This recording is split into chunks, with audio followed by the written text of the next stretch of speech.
பிள்ளையே, நீ யாருக்காக இவ்வளவு அழுகிறாயோ? இன்று அவரை பற்றி நான் உன்னிடம் பேச விரும்புகிறேன். அவர் யாராக இருந்தாலும், உன் கணவராக இருக்கலாம், உன் மனைவியாக இருக்கலாம், உன் மகனாக இருக்கலாம், உன் மகளாக இருக்கலாம், உன் அம்மாவாக இருக்கலாம், உன் அப்பாவாக இருக்கலாம், உன் மருமகளாக இருக்கலாம், உன் மருமகனாக இருக்கலாம், அல்லது உன் இதயத்திற்கு மிகவும் நெருக்கமான ஒருவராக இருந்தாலும், அந்த நபரை நினைத்தாலே உன் இதயம் கனத்து போகிறது, இல்லையா?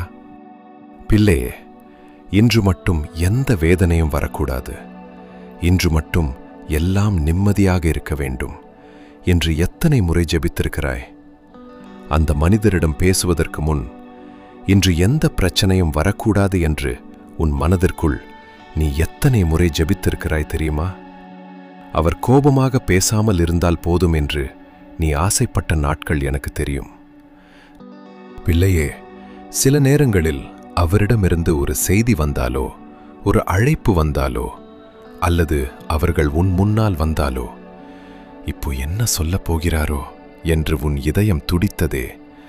அவர் ஒரு நல்ல வார்த்தை பேசினாலே, பழைய மாதிரி மாற ஆரம்பிச்சிட்டாரோ என்று உன் மனம் மீண்டும் நம்ப ஆரம்பித்ததே. ஆனால் அந்த நம்பிக்கை சில நாட்களிலேயே மீண்டும் உடைந்ததே. மறுநாளே எல்லாம் பழையபடி மாறியபோது, யாருக்கும் தெரியாமல் உன் இதயம் மீண்டும் உடைந்ததும் எனக்கு தெரியும். பிள்ளையே, சில நேரங்களில் நான் பேசாம இருந்தால் பிரச்சனை வராது என்று நினைத்து உன் மனதில் இருந்த பல வார்த்தைகளை நீ விழுங்கிக் கொண்டாயே.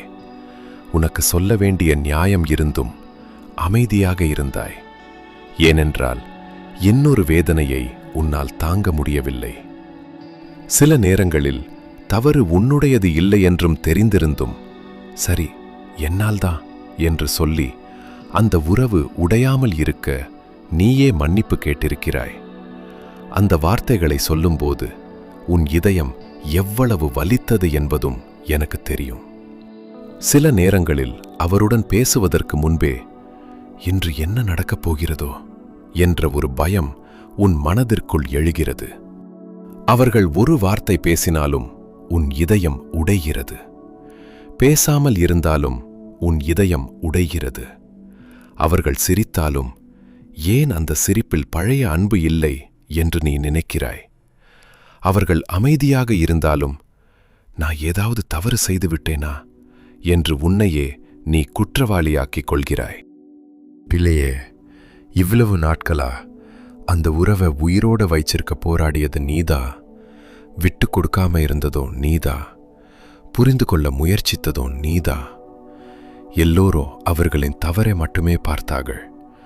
ஆனா அவர்கள் மாறிவிட வேண்டும் என்று கண்ணீரோடு ஜெபித்தது நீதா.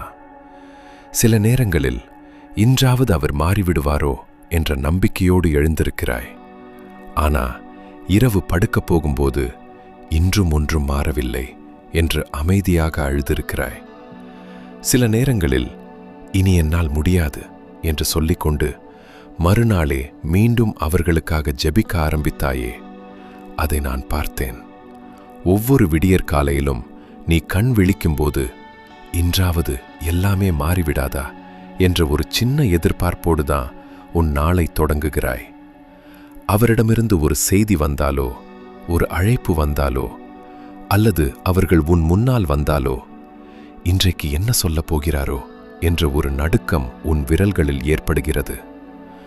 குடும்பத்தில் யாராவது ஒன்று கூடும்போது, இன்றாவது நாங்கள் ஒரு குடும்பமாக சேர்ந்து சிரிப்போம் என்று உன் மனம் ஆசைப்படுகிறது.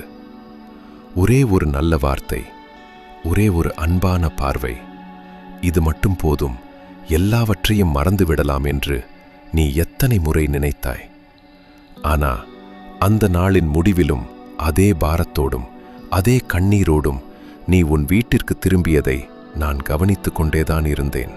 ஒரு பண்டிகை நாளாவது, ஒரு பிறந்த நாள் நாளாவது ஒரு குடும்பமாக சிரித்து கொண்டிருப்போம் என்று நீ எதிர்பார்த்தாய். ஆனால் அந்த நாளில் கூட எல்லோருக்கும் தெரியாமல் உன் கண்களில் கண்ணீர் வந்ததே. சில நேரங்களில் எல்லோரும் இருக்கும் இடத்தில் நீ எதுவும் நடக்காதது போல சிரித்தாய். ஆனால் தனியாக அறைக்குள் சென்றவுடன் கண்ணீரை நிறுத்த முடியாமல் அழுதாய். ஒரே வீட்டிலிருந்தும் பல நாட்கள் மனம் விட்டு பேச முடியாமல் வாழ்ந்த நாட்களும் இருந்ததே. உன் கண்ணீரை யாரும் மதிக்கவில்லை என்று நீ நினைக்கலாம். ஆனால் உன் ஒவ்வொரு கண்ணீருக்கும் நான் சாட்சியாக இருந்தேன். எல்லோரும் தூங்கிய பிறகு விளக்கை அணைத்துவிட்டு சத்தம் வரக்கூடாது என்று வாயை மூடிக்கொண்டு நீ அழுத இரவுகளையும் நான் மறக்கவில்லை. பிள்ளையே, இன்னொரு வேதனையும் உன் மனதில் இருக்கிறது. அந்த மனிதரை பற்றி யாரிடமும் முழுமையாக சொல்ல முடியவில்லை. ஏனென்றால் அவர்கள் அவரை வெறுக்க ஆரம்பித்துவிடக்கூடாது என்று நீ பயந்தாய். உன்னை காயப்படுத்திய அதே மனிதருக்காக மற்றவர்களிடம் காரணம் சொல்லி அவரை காப்பாற்றியது கூட நீதான். அவர் அப்படி நினைத்து சொல்லவில்லை. இன்று அவருக்கு மனநிலை சரியில்லை, அவருக்கு வேலை பிரச்சனை அதிகம் என்று அவர்களை புரிய வைக்க முயன்றாய். ஆனால் உன் வேதனையை மட்டும் உன் இதயத்திற்குள் பூட்டி வைத்தாய்.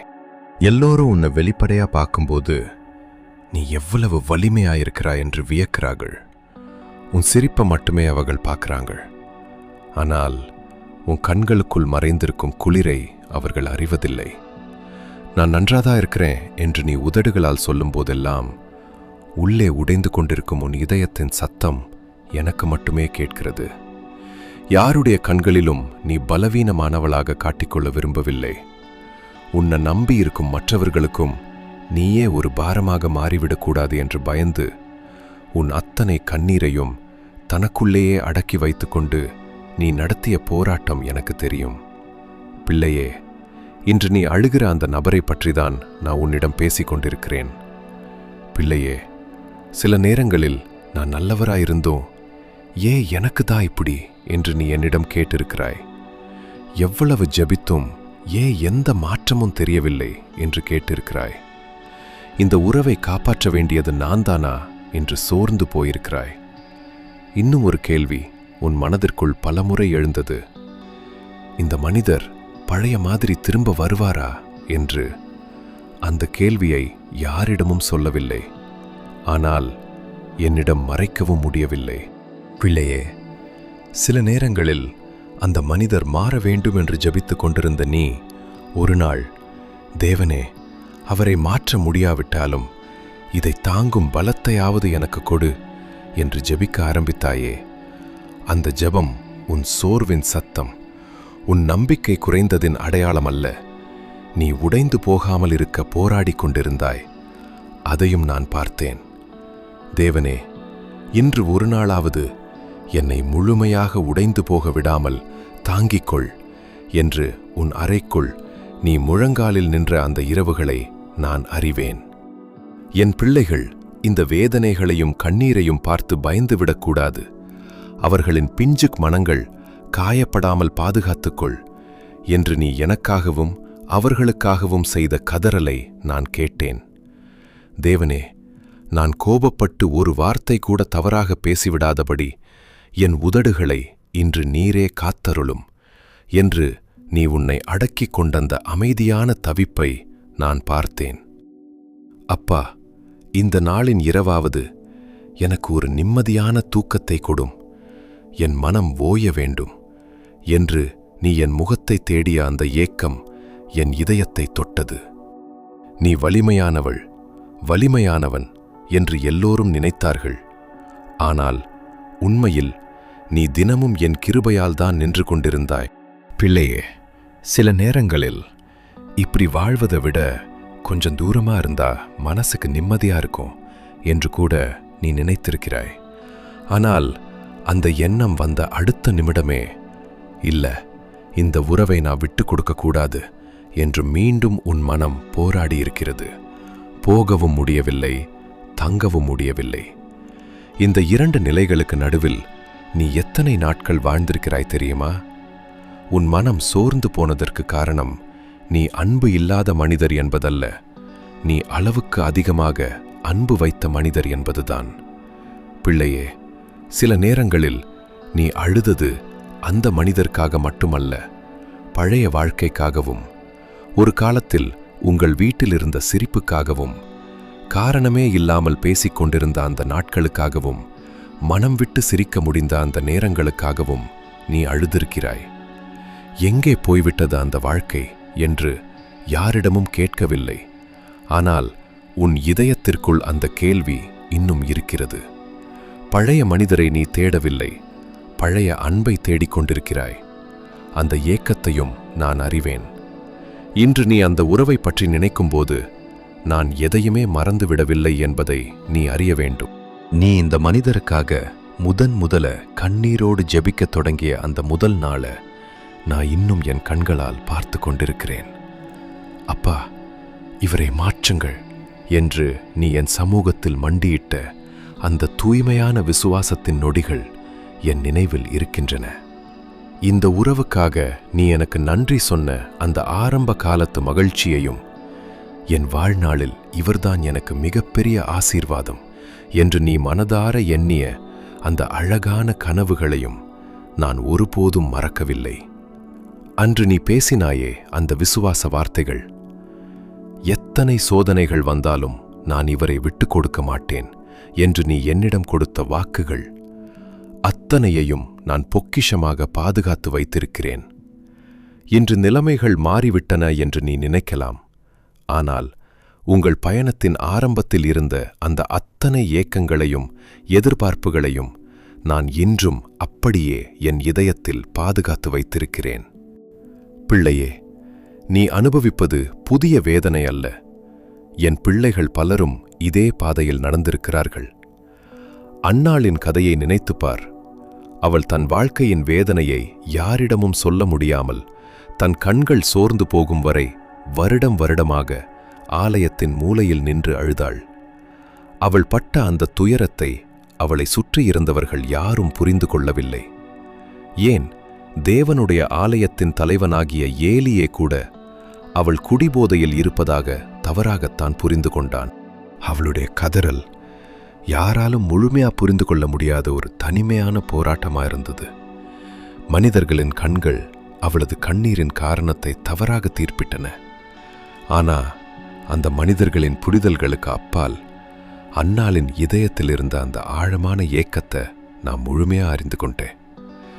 யாரும் கேட்காத அந்த ஊமை செவிகளுக்கு மத்தியில் அவளது ஒவ்வொரு நீண்ட பெருமூச்சையும் நான் தனிப்பட்ட முறையில் கேட்டு சரியான காலத்தில் அவளுடைய கண்ணீரை மகிழ்ச்சியா மாற்றினேன்.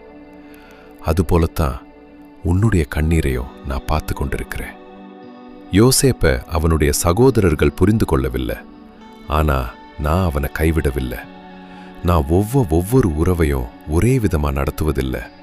ஆனா என் பிள்ளைகளின் கண்ணீரை நான் ஒருபோதும் அலட்சியப்படுத்துவதில்லை. பிள்ளையே, நீ பார்க்காத இடங்களிலும் நான் வேலை செய்து கொண்டிருக்கிறேன். உன்னுடைய ஜெபம் முடிந்த இடத்தில் என் வேலை முடிந்து விட்டது என்று ஒருபோதும் நினைத்து விடாதே. நீ அமைதியாக கண்ணீர் வடித்த அந்த இரவுகளுக்கு பிறகும் நான் அமைதியாயிருக்கவில்லை. உன் இதயத்தில் நான் வேலை செய்தது போலவே அந்த மனிதரின் வாழ்க்கையிலும் உனக்கு தெரியாத வழிகளில் நான் செயல்பட்டு கொண்டிருக்கிறேன். எல்லா மாற்றங்களும் மனிதர்களின் கண்களுக்கு உடனே தெரியாது. சில மாற்றங்கள் முதலில் இதயத்தில் ஆரம்பிக்கும், பிறகுதான் வாழ்க்கையில் வெளிப்படும். அதனால் இன்று நீ எதையும் காணவில்லை என்பதற்காக நான் எதையும் செய்யவில்லை என்று நினைத்து விடாதே. பிள்ளையே, விதையை மண்ணுக்குள் புதைத்த அடுத்த நாளே மரம் வளர்ந்து நிற்பதில்லை. ஆனால் மண்ணுக்கு அடியில் கண்களுக்கு தெரியாமல் உயிர் வேலை செய்து கொண்டிருக்கும். அதுபோலதான் சில நேரங்களில் என் செயல்களும் உன் கண்களுக்கு மறைவாக ஆரம்பிக்கும். சரியான நேரத்தில் நீயே திரும்பி பார்த்து இந்த இடத்தில் கூட தேவன் வேலை செய்திருக்கிறார் என்று ஆச்சரியப்படுவாய். ஒரு விஷயத்தை மட்டும் நினைவில் வைத்துக்கொள். நீ இன்று பார்க்கிற அந்த மனிதர் நீ பல வருடங்களுக்கு முன்பு அறிந்த அதே மனநிலையில் இல்லை. வாழ்க்கை சிலருடைய இதயத்தை காயப்படுத்தி விடுகிறது. சிலருடைய வார்த்தைகளை மாற்றி விடுகிறது. சிலருடைய சிரிப்பையே எடுத்துக்கொண்டு போய் விடுகிறது. வெளியே அவர்கள் கடினமாக தெரிந்தாலும் உள்ளே அவர்கள் போராடிக் கொண்டிருக்கலாம். அதை நீ நியாயப்படுத்த வேண்டும் என்று நான் சொல்லவில்லை. அவர்கள் செய்கிற ஒவ்வொரு தவறும் சரி என்று நான் சொல்லவும் இல்லை. ஆனால் நீ பார்க்காத ஒரு போராட்டத்தை நான் பார்க்கிறேன். நீ கேட்காத ஒரு அமைதியான அழுகையை நான் கேட்கிறேன். ஆனால் பிள்ளையே, இதையும் மறந்துவிடாதே. அவர்களின் காயம் உன் காயமாக மாறிவிட நான் விரும்பவில்லை. அவர்களின் கோபம் உன் இதயத்தின் சமாதானத்தை திருட நான் அனுமதிக்க விரும்பவில்லை. அவர்கள் எப்படி நடந்து கொள்கிறார்கள் என்பதை நீ எப்போதும் கட்டுப்படுத்த முடியாது. ஆனால் அவர்கள் எப்படி நடந்து கொண்டாலும் உன் இதயம் என்னிடத்தில் பாதுகாப்பாக இருக்க வேண்டும். அதுதான் இன்று நான் உனக்கு கற்றுக் கொடுக்க விரும்புகிற பாடம். பிள்ளையே, இன்று உன்னிடம் நான் ஒரு வாக்குறுதியை மட்டும் தருகிறேன். உன் கண்ணீரை நான் அலட்சியப்படுத்த மாட்டேன். உன் வேதனையை நான் சிறிதாக நினைக்க மாட்டேன். மறந்துவிடு என்று நான் சொல்ல மாட்டேன். முதலில் உன் இதயத்தை ஆற்றுவேன். பிறகு நீ நடக்க வேண்டிய வழியை உனக்கு காட்டுவேன். ஏனென்றால் காயமடைந்த இதயத்தை நான் தள்ளிவிடுவதில்லை. அதை என் கைகளில் தூக்கிக் கொண்டு நடக்கச் செய்வேன். அதனால்தான் கோபம் மட்டும் கொண்டு எந்த உறவையும் அளக்காதே. அந்த மனிதரின் வாழ்க்கையிலும் செயல்பட வல்லவர் நான்தான். ஆனால் பிள்ளையே, இன்று நான் முதலில் மாற்ற விரும்புவது அவரை அல்ல, உன் காயமடைந்த இதயத்தை. ஏனென்றால் காயமடைந்த இதயத்திலிருந்து எடுக்கப்படும் முடிவுகள் இன்னும் அதிகமான கண்ணீரை உண்டாக்கிவிடும். ஆனால் என் சமாதானத்தில் ஓய்வெடுத்த இதயத்திலிருந்து எடுக்கப்படும் முடிவுகள் உன்னை பாதுகாக்கும். அதனால்தான் நான் முதலில் உன் இதயத்தை ஆற்ற விரும்புகிறேன். பிறகு நீ எடுக்க வேண்டிய ஒவ்வொரு அடியிலும் நான் உனக்கு ஞானத்தை கொடுப்பேன். நாளை காலை நீ கண் விழிக்கும்போது உன்னை சுற்றியுள்ள சூழ்நிலைகள் உடனடியாக மாறிவிடாம இருக்கலாம். உன்னை காயப்படுத்திய அதே முகம் உனக்கு எதிராக திரும்பலாம். அந்த சூழல் மீண்டும் உன்னை தாக்க முற்படலாம். ஆனால் அப்படிப்பட்ட காலை வேளையில் நீ அந்த மனிதரிடம் பேச செல்வதற்கு முன்பாகவோ அல்லது அவரிடமிருந்து ஏதேனும் ஒரு பதிலுக்காக காத்திருப்பதற்கு முன்பாகவோ உன் உதடுகள் முதலில் என் நாமத்தை உச்சரிக்கட்டும். ஆண்டவரே, என் இதயம் உம்மிடம் தஞ்சம் புகுந்துள்ளது. இன்றைக்கு என் சமாதானத்தை இந்த சூழ்நிலை கெடுக்காதபடி நீர் என்னை தாங்கிக் கொள்ளும் என்று உனது உள்ளத்தின் ஆழத்தில் என்னை கூப்பிடு. மனிதர்களின் கோபமோ அல்லது அவர்களின் அமைதியோ உன்னை அசைக்க முடியாதபடி எனது பிரசன்னத்தின் அரண் உன்னை சுற்றிலும் எழும்புவதை நீ உணர்வாய். பிள்ளையே, இன்று நீ ஒரு முடிவை மட்டும் எடு. இனிமே எல்லாவற்றையும் தனியா சுமக்க மாட்டேன் என்று ஒவ்வொரு கண்ணீரையோ, ஒவ்வொரு பயத்தையோ, ஒவ்வொரு ஏமாற்றத்தையோ, ஒவ்வொரு ஜெபத்தையோ என்னிடம் கொண்டு வருவேன் என்று. ஏனென்றால் நீ சுமக்க வேண்டிய பாரத்தை நீ மட்டும் சுமக்க நான் ஒருபோதும் விரும்பவில்லை. என் சமூகத்திற்கு வரும்போது நீ ஒரு பரிபூர்ணமான மனிதனாகவோ அல்லது எப்போதும் புன்னகைக்கும் நபராகவோ வரவேண்டும் என்று நான் ஒருபோதும் எதிர்பார்ப்பதில்லை. உனக்கு என்னை சந்திக்க தகுதி இருக்கிறதா என்று நீ ஒரு நாளும் யோசிக்க வேண்டாம். நீ உன் முகத்தில் உள்ள செயற்கையான புன்னகையை அணிந்து கொண்டு என் முன் நிற்க வேண்டும் என்பதில்லை. நான் மிக பலவீனமாக இருக்கிறேன் ஆண்டவரே, என்னால் இனி தாங்க முடியாது என்று உன் இயலாமையை என்னிடம் அப்படியே ஒப்புக்கொடு. நீ என்னை நம்பி உன் கேள்விகளையோ உனது நியாயங்களையோ கேட்கும்போது நான் ஒருபோதும் உன் மீது கோபப்படுவதில்லை. உனக்கு என் மீது இருக்கும் நியாயமான ஆதங்கங்களை என்னிடம் மறைக்காமல் கொட்டு. ஏனென்றால் உன் கண்ணீரின் ஒவ்வொரு துளியும் உனது வார்த்தைகளுக்கு முன்பாகவே எனக்கு தெரியும்.